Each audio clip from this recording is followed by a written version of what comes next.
The carpet in Alan Stone's corner office seemed too soft beneath my shoes, as though it had been chosen to muffle even the sound of endings. HR was already there, seated stiffly, a folder resting on the table like a sealed verdict. Alan didn't waste time with pleasantries. "Lisa, after 20 years, your position is eliminated. Clear out your desk by end of day." Just like that. No build-up. No hesitation. Words dropped like stones in water, cold and final. For a moment, I thought I must have misheard. 20 years of building departments, guiding new hires, holding late-night calls, and keeping the machinery running when others had already gone home erased in a single breath. I straightened my back and folded my hands in my lap, careful not to let them tremble. "I understand," I said. My voice was steady, though inside something collapsed. Alan avoided my eyes, already shuffling papers on his desk, as though the decision was administrative, not personal. HR's gaze darted to me, then away. I realized they were waiting for a reaction, anger, tears, perhaps even begging. But I gave them none of it. If dignity was the only thing left in my hands, then I would grip it until the very end. He leaned back in his chair, exhaling as if a nuisance had been removed. "Security will assist if necessary," he added casually, not even looking at me. The words stung worse than the firing. I was a stranger now, no different from someone escorted out for misconduct. I rose, smoothed my blazer, and nodded. "That won't be necessary." HR handed me a thin envelope termination documents, severance details, legal phrasing designed to sanitize betrayal. I accepted it with the same calm, tucked it under my arm, and walked toward the door. My heels struck the carpet without sound, yet each step felt louder than his sentence. At the threshold, I paused, not for his sake but for mine. I turned my head just enough to see the city skyline through his wide windows. 20 years earlier, I had looked at that same skyline from this office and thought I'd found a home. Now, it was only glass and distance. I walked out, the envelope pressed flat against my side, already knowing the real weight of it would follow me into the hallway and beyond. The elevator ride down from Alan's office felt endless, even though it was only a few floors. By the time the doors slid open, I had already decided I would carry my own box out. No security, no escort. Just me, my belongings, and the silence of 20 years distilled into cardboard. When I reached my office, the whispers had already begun. I could feel eyes turning toward me as I set the box on my desk and began to place inside the framed photos, the mug my daughter gave me for Mother's Day, the fountain pen I'd used to sign contracts worth millions. Each object was heavier than it looked, as if they carried all the late nights and early mornings I had traded for this company. The younger staff kept glancing up from their screens. Some lowered their heads quickly, pretending not to see. Others let pity linger in their eyes, the kind that cuts deeper than cruelty. I refused to let them see me falter. Bethany, one of the few who had always spoken to me with respect, leaned close as I closed the top of the box. Her voice was low, urgent. "This is insane. You ran this place." I gave her a small smile, though my throat tightened. "Not anymore." Together, we walked toward the elevators. Each step echoed in my mind, louder than the quiet chatter behind me. I could feel the CEO's presence before I saw him, Alan standing in his doorway, arms folded, watching like a warden ensuring an inmate's departure. I didn't turn my head to meet his eyes. He wasn't worth the dignity of acknowledgement. The elevator doors opened. I stepped inside with my box, the weight of it digging into my arms. As the doors closed, I caught a final glimpse of faces peeking over cubicles, frozen in a mixture of fear and disbelief. By the time I reached the lobby, the air felt different, cooler, emptier. I pushed through the glass doors into the street, carrying more than cardboard. I carried memories, sacrifices, and a wound that had only just begun to bleed. When I reached home, the silence felt heavier than the box in my arms. I set it down on the dining table. the same place where report binders and contract drafts had so often replaced dinners and board games. The cardboard flaps opened like a wound, spilling 20 years of my life across the wood. On top lay the family photo from Emily's high school graduation. I traced my finger over the glass, remembering how I had nearly missed the ceremony because of a supplier crisis. My daughter's smile in that picture had hidden the disappointment she carried when I arrived halfway through, still in my work clothes. Next came the mug with the faded lettering, "Best Mom Ever." She had given it to me in middle school. I remembered drinking cold coffee from it at midnight, trying to finish compliance reports while she slept in her room, too often without a good night story. Underneath the mug, folded neatly, was a note my father had written to me before he passed. A company is nothing without people. He had built his small hardware store on that belief, knowing every customer by name. I had thought joining a corporation would honor his lesson on a grander scale. Instead, I had become part of a machine that discarded its parts the moment they seemed old. The flashbacks kept coming missed Christmas mornings, birthdays celebrated with quick phone calls, the family vacation I canceled at the last minute because a contract threatened to collapse. I had told myself it was all temporary, that stability for my children was worth the sacrifice.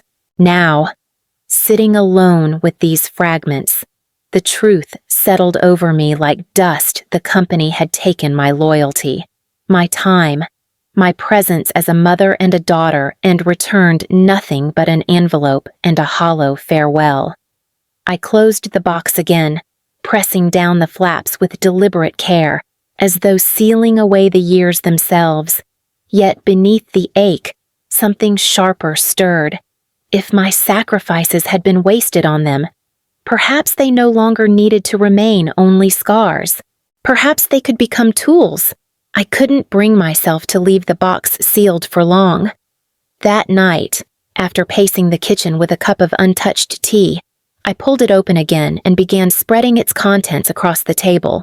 At first, I thought I was only revisiting memories, but soon the pile turned into something else, entirely layers of history I had carried home over the years without even realizing their weight.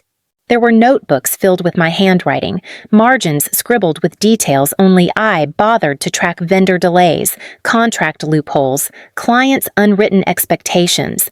I turned one page and saw a list of compliance deadlines that had once kept us from losing a multi-million-dollar account. Another held notes from a tense negotiation where the signed contract in the official files didn't tell half the story. Beneath the notebooks were backup drives, the kind most executives never touched because they trusted consultants to handle systems. But I had kept copies for myself, partly out of habit, partly out of the fear that one mistake could erase everything. As I stacked them neatly, it struck me this wasn't clutter. This was the backbone of the company. For 2 decades, I had been the one holding threads no one else cared to hold until the moment they snapped. The new consultant Alan brought in could wear sharp suits and talk about efficiency, but he didn't know which vendor always delivered late unless reminded, or which client would pull out if reports weren't phrased exactly right. I knew, because I had lived it. I leaned back in my chair, staring at the scattered pages and drives. They hadn't stripped me of knowledge. They had only stripped me of a title. The difference mattered more than Alan could have imagined. I gathered the papers into neat piles, sliding the notebooks into a stack as if preparing for something greater than nostalgia. For the first time since stepping out of that building, I felt not discarded, but armed. The keys they thought they had taken were still here, waiting to be turned. The weekend stretched out like a shadow, each hour slow and heavy. My daughter called twice, her voice soft with worry, reminding me that I had given enough of myself to that place and deserved rest. My son stopped by with takeout, trying to make me laugh with old family stories. I smiled. I nodded. I even laughed at the right moments. But beneath it all, I felt a restless stirring that no comfort could quiet. At night, when the house fell silent, I found myself pacing. My thoughts circled back to him, the consultant Alan had paraded through the office months earlier. Young, polished, full of buzzwords and half-formed strategies. I had sat in meetings where he stumbled over operational details so basic that even junior staff caught his mistakes. Yet Alan listened to him as though every word were scripture, while my years of experience became background noise. The more I replayed it, the clearer the pattern became. My termination had nothing to do with budgets or restructuring. It wasn't efficiency Alan was chasing. It was control. The consultant was his pawn. Someone too inexperienced to challenge him, too eager to stay in line. Removing me wasn't about saving money. It was about silencing the one person who could see through both of them. I thought of my father's note again. A company is nothing without people. Alan had twisted that truth. To him, people were expendable tools to be replaced, voices to be muted, but he underestimated me. He assumed walking me out with a cardboard box meant my voice was gone. He forgot that knowledge has its own echo, and once released, it cannot be silenced. By Sunday night, the restlessness sharpened into clarity. I sat at the dining table, notebooks stacked before me, the drives lined in a neat row. What they had tried to bury was alive and waiting. The darkness of the weekend hadn't broken me. It had forged a decision. When Monday came, I would not be invisible. Monday dawned gray, the kind of morning that carried tension in the air. I woke earlier than usual, not to prepare for a commute, but to dress with deliberate care.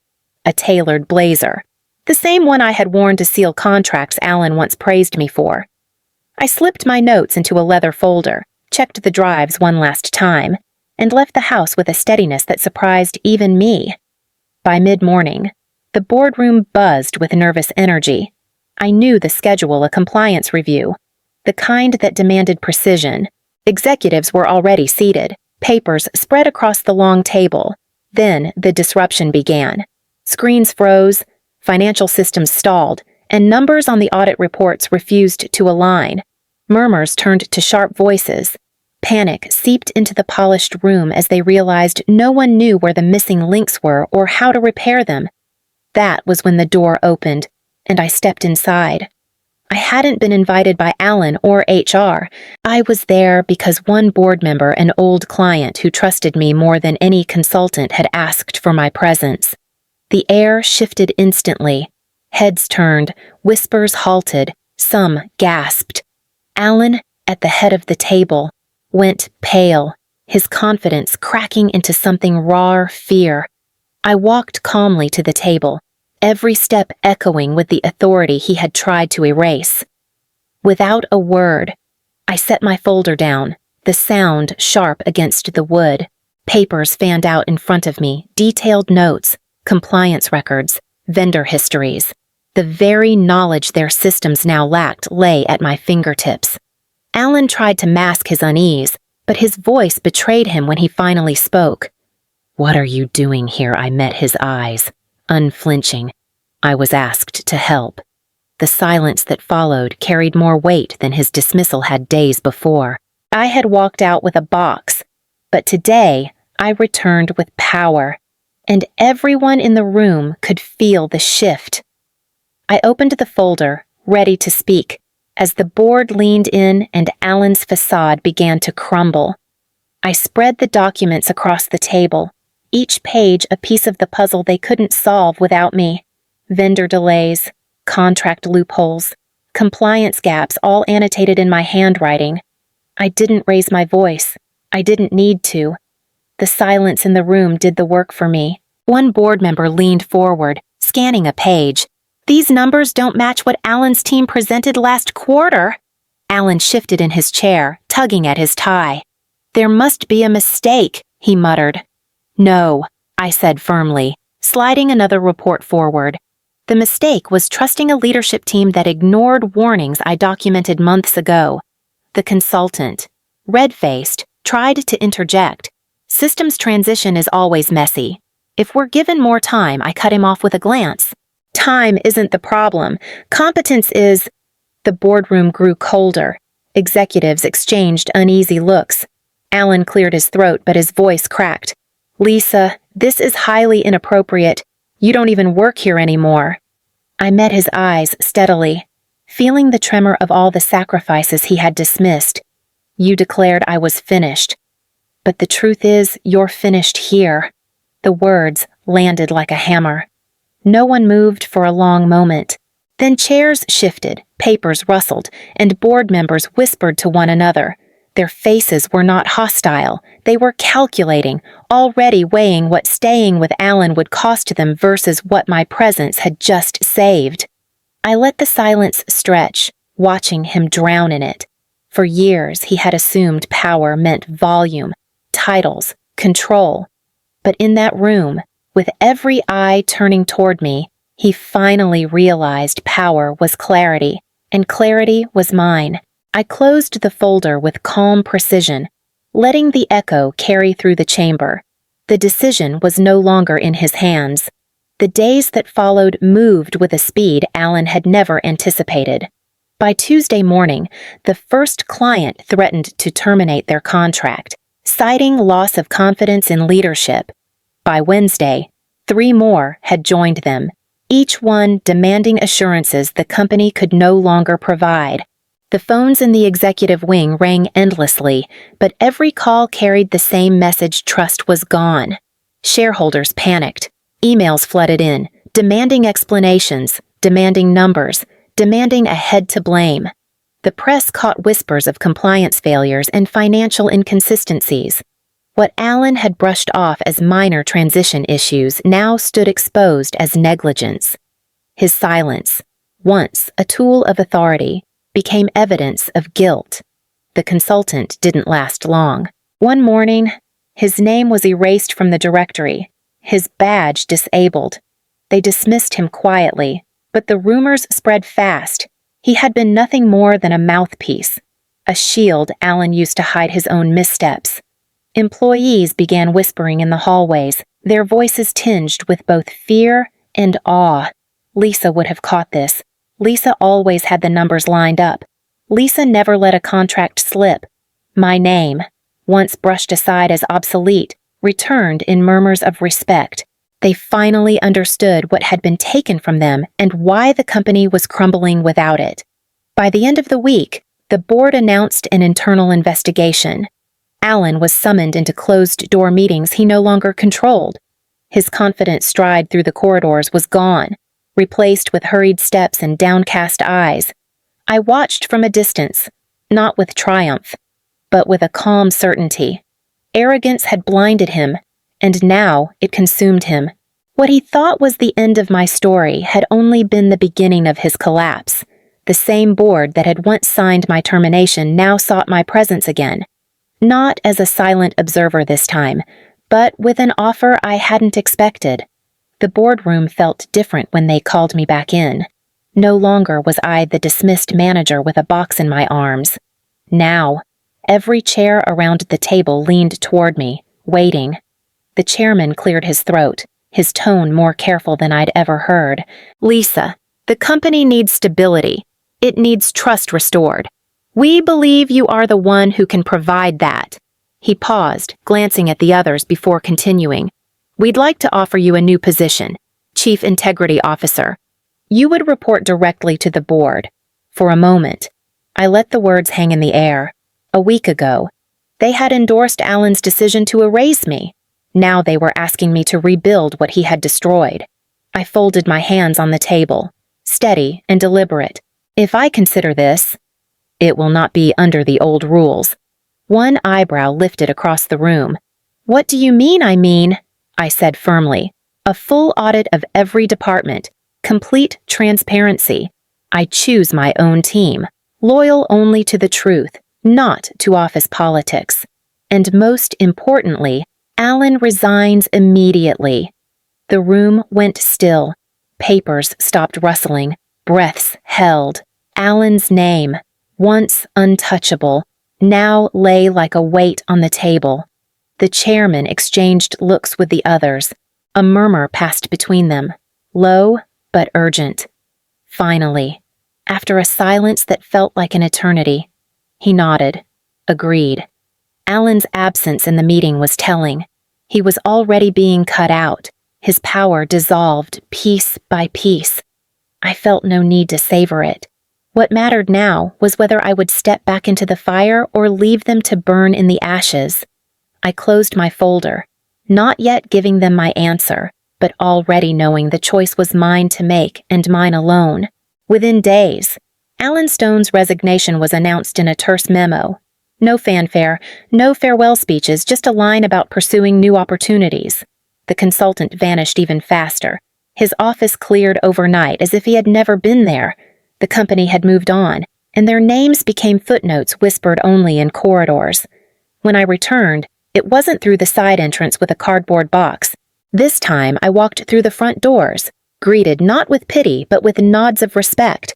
Employees stopped me in the hallways, some offering quiet congratulations, others simply relieved to see a familiar face who knew how to hold the company together.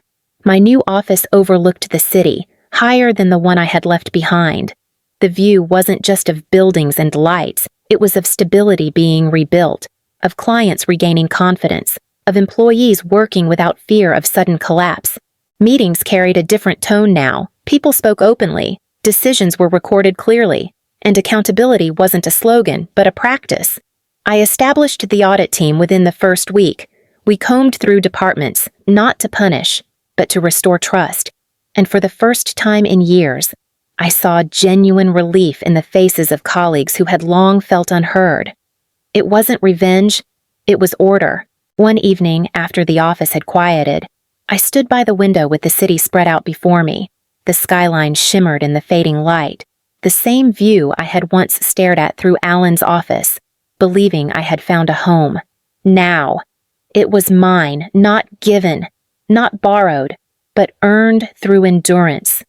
I whispered to the glass, a promise to myself as much as to the city below. They thought I was finished, but this is only the beginning. Sometimes revenge isn't loud. Sometimes it's the steady silence of dignity reclaimed, a silence so sharp it makes the arrogant crumble under their own weight. And in that silence, I found my beginning.